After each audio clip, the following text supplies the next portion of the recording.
Now we're going to look at gas exchange in humans. Humans are mammals, and mammals have a typical mammalian respiratory system. Mammals have structures called the lungs, and the lungs are the site of gas exchange. They are found inside of the body as compared to the gas exchange structures on the surfaces of plants and insects and fish.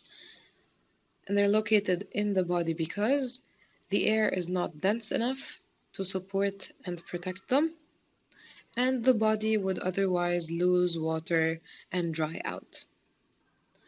Lungs are found within a box of bones called the rib cage that support and protect them. We have muscles between the individual ribs that make up the rib cage. These help move the ribs, and the ventilation is provided by a tidal stream of air. This is when we breathe in and we breathe out. We ventilate these lung structures. So in the mammalian respiratory system, we have the lungs. They are a pair of lobed structures made up of a series of highly branched tubules called bronchioles. And these bronchioles each end in a tiny air sac called an alveolus. So the plural is alveoli.